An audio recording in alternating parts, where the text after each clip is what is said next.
రాజుల 2వ గ్రంథము 7వ అధ్యాయము.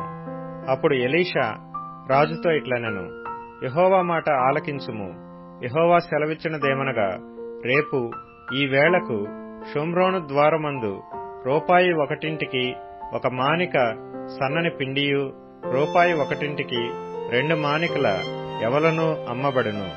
అందుకు ఎవరి చేతి మీద రాజు ఆనుకొని ఉండెనో ఆ అధిపతి, యెహోవా ఆకాశమందు కిటికీలు తెరచినను అలాగు జరుగునా అని ఆ దైవజనునికి ప్రత్యుత్తరమీయగా, అతడు, నీవు కనులారా దానిని చూచెదవు గాని దానిని తినకుందువని అతనితో చెప్పెను. అప్పుడు పట్టణపు గుమ్మమునొద్ద 4 కుష్ఠరోగులుండగా వారు ఒకరినొకరు చూచి, మనము చచ్చిపోవు వరకు ఇచ్చట ఎందుకు కూర్చుండవలెను? పట్టణములోనికి పోవుదమనుకొంటిమా? పట్టణమందు క్షేమమున్నందున అచ్చట చచ్చిపోదుము. ఇచ్చట ఊరక కూర్చున్నను ఇచ్చటను చచ్చిపోదుము. పదండి, సిరియన్ల దండుపేటలోనికి పోవుదము రండి. వారు మనలను బ్రతుకునిచ్చిన బ్రతుకుదము, మనలను చంపిన చత్తుము అని చెప్పుకొని సంధి చీకటి యందు సిరియన్ల దండుపేటలోనికి పోవలెనని లేచి సిరియన్ల దండు వెలుపలి భాగమునొద్దకు రాగా అచ్చట ఎవరినూ కనబడకపోయిరి.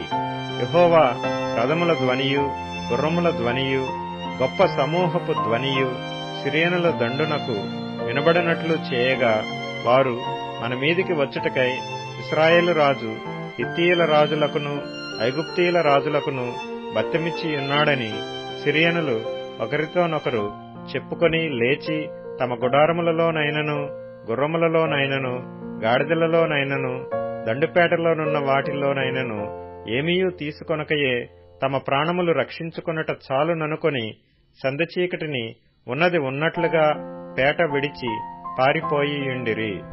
కాబట్టి ఆ కుష్ఠరోగులు దండుపేట వెలుపలి భాగమునొద్దకు వచ్చి యొక్క గుడారము చొచ్చి భోజనపానములు చేసి అచ్చట నుండి వెండి బంగారములను బట్టలను ఎత్తుకొని పోయి దాచిపెట్టి తిరిగి వచ్చి మరియొక గుడారము చొచ్చి అచ్చట నుండి సొమ్ము ఎత్తుకొని పోయి దాచిపెట్టిరి.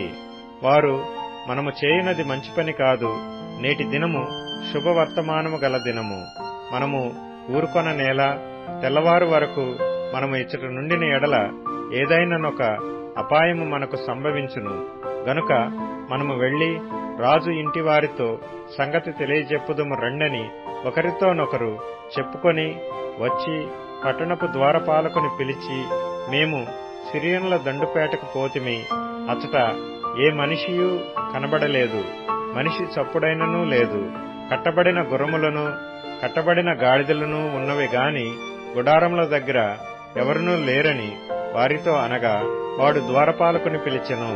వారు లోపలనున్న రాజు ఇంటి వారితో ఆ సమాచారము తెలియజెప్పగా, రాజు రాత్రియందు లేచి తన సేవకులను పిలిచి, సిరియనులు మనకు చేసిన దానిని నేను మీకు చూపింతును.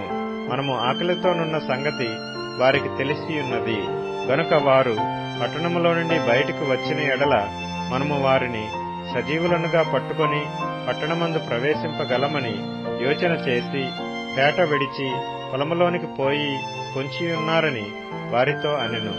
అప్పుడు అతని సేవకులలో ఒకడు ఇలాగ మనవి చేసెను, ఇంతకు ముందు ఇశ్రాయేలు వారలలో బహుమంది మనుష్యులు లయమైపోయిరు గదా, ఇక 5 లయమైపోవుట అబ్బురమా? నీకు అనుకూలమైన ఎడల పట్టణమందు మిగిలియున్న రౌతులలో 5 తీసుకొని పోనిమ్ము, మనము వారిని పంపి చూచెదమని చెప్పెను. వారు జోడు రథములను వాటి గుర్రములను తీసుకొనగా సిరియనుల సైన్యము వెనుకపోయి చూచి రండని రాజు వారికి సెలవిచ్చి పంపెను. కాబట్టి వారు వారి వెనుక యొర్దాను నది వరకు పోయి సిరియనులు తొందరగా పోవచ్చు పోయినంత లెక్క పారవేసిన వస్త్రములను సామానులను చూచి ఆ దూతలు తిరిగి వచ్చి రాజుతో సంగతి చెప్పగా, జనులు బయలుదేరి సిరియనుల దండుపేటను దోచుకొనిరి.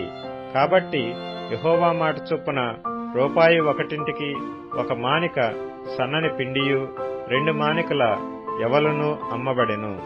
ఎవని చేతి మీద రాజు ఆనుకొని ఉండెనో ఆ అధిపతి ఆ ద్వారమున నిలువబడుటకు నిర్ణయింపబడగా రాజు దైవజనుని యొద్దకు వచ్చినప్పుడు ఆ దైవజనుడు అతనితో చెప్పిన ప్రకారము ద్వారమందు జనుల త్రొక్కుడు చేత అతడు మరణమాయెను. మరియు రూపాయి ఒకటింటికి 2 మానికల యవలను, రూపాయి ఒకటింటికి 1 మానిక సన్నని పిండియు రేపు ఈ వేళప్పుడు షోమ్రోనులో అమ్మబడునని దైవజనుడు రాజుతో చెప్పిన మాట నెరవేరెను. ఆ అధిపతి, యెహోవా ఆకాశమందు కిటికీలు తెరచినను అది జరుగునా అని ఆ దైవజనునితో చెప్పగా అతడు, నీవు కనులారా చూచెదవు గాని దానిని తినకపోదువని ఆ అధిపతితో చెప్పెను.